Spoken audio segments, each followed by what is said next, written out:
தஞ்சை மாவட்டம் பட்டுக்கோட்டை அருகே வாத்தாலை வடிகால் வாய்க்கால் தூர்வாரப்படாததால் வயல் பகுதிகளில் மழைநீர் தேங்கி நடவு பயிர்கள் சேதமடைந்துள்ளன. இதுகுறித்து அப்பகுதி விவசாயிகளிடம் நமது செய்தியாளர் நலீம் நடத்திய கலந்துரையாடலை தற்போது பார்க்கலாம். தஞ்சை மாவட்டம் பட்டுக்கோட்டை பேராவட்டி பகுதிகளில் தொடர்ந்து பெய்து வரும் மழையால் தற்பொழுது இந்த பகுதி, அதாவது நம்ம நிற்கக்கூடிய இந்த பகுதி நல்வழி கொலை பகுதியில் நிற்கிறோம். இந்த பகுதியில் பார்த்தீங்கன்னா இந்த முறையாக அந்த பகுதியில் வடிகால் வாய்க்கால் தூர்வாரப்படனால வயல் பகுதியெல்லாம் தண்ணி ஓடாமல் அப்படியே தேங்கி நிற்குது.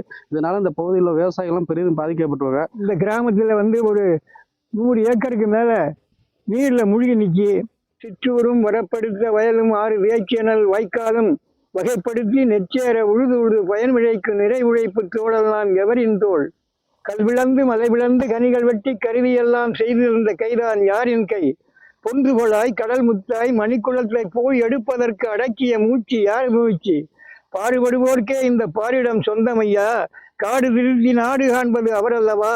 ஆகையால் கவர்மெண்ட் கவனத்துக்கு கொண்டு வரப்படுகிறது. எல்லோரும் அருள் கொண்டு சுக்கரம்பட்டி கிராமத்தையும் ஆடிக்குள கிராமத்தினுடைய வடிகாலை சீர் பண்ணி கொடுக்கணும். அதாவது இந்த வாய்க்கால் தூர்வாரப்படாதுன்னா தண்ணியெல்லாம் வெளியேறணும்னு சொல்லியிருக்கீங்க. இது குறித்து அதிகாரிகிட்ட யாரும் முறையிட்டிருக்கீங்களா? யாருக்கும் மனு கொடுத்துருக்கீங்களா? இதனால உங்களுக்கு தண்ணி தேங்கி நிற்கிறனால என்னென்ன பாதிப்பு தான் உங்களுக்கு ஏற்படுது? இந்த தொடர்பாக பல முறை நம்ம மாவட்ட ஆட்சியருக்கு நேரடியாக போக முடியாததுனால மெயில் மூலமாக நான் ஒவ்வொரு மெசேஜையும் அவங்களுக்கு அனுப்பிக்கிட்டே இருக்கிறேன்.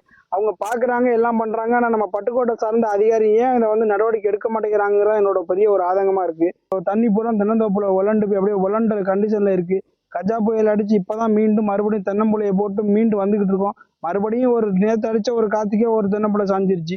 இந்த மாதிரி மறுபடியும் பண்ணிக்கிட்டே இருந்தா நாங்க என்னதான் பண்றது எங்களுக்கு தெரியல. நாங்க அரசுகிட்ட வைக்கிறது அது பிடபிள்யூ டிபார்ட்மெண்ட்ல வாய்க்காங்கிறதுனாலதான் அரசுகிட்ட கோரிக்கை வைக்கிறோம். அதை துருவாருங்கன்னா எங்களோட தண்ணியெல்லாம் வடிஞ்சிரும், நாங்களும் ஒரு அளவு பாதுகாப்பாயிக்கோமே அப்படின்னு அரசு கொஞ்சம் கவனம் செலுத்தி எங்களுக்கு பண்ணி கொடுக்கணும். தஞ்சாவூர் மாவட்ட ஆட்சியருக்கு நான் தொடர்ந்து மெயில் அவங்களுக்கு கொடுத்துக்கிட்டே இருக்கேன், போட்டோஸ் அனுப்பிச்சிருக்கேன், எல்லாமே பண்ணிக்கிட்டு இருக்கேன். இந்த பட்டுக்கோட்டை அதிகாரிகள் அதை ஏன் கவனத்துக்கு எடுத்துக்க மாட்டேங்கிறாங்கன்னு எனக்கு தெரியல. இந்த நல்வழி கொலை பகுதியில், இந்த வயல் பகுதியில் இந்த தண்ணி தேங்கி நிற்கிறனால இந்த நெல் பயிர்கள்லாம் வீணா போறதா விவசாயிகள் வேதனை படுறாங்க. இது குறித்து இந்த பகுதி விவசாயிகள் பலமுறை அதிகாரிகளிடம் மனுவிட்டு இதுவரைக்கும் இந்த நடவடிக்கை எடுக்கப்படவில்லை என்று கூறப்படுகிறது. சம்பந்தப்பட்ட அதிகாரிகள் இந்த பகுதியில் உள்ள அந்த வாய்க்காலை தூர்வாரி இந்த விவசாயிகளின் கண்ணீரை துடைக்க வேண்டும் என்பதே அந்த பகுதி விவசாயிகளின் கோரிக்கையாக உள்ளது. நியூஸ் 7 தமிழ் செய்திகளுக்காக பட்டுக்கோட்டையிலிருந்து நலி.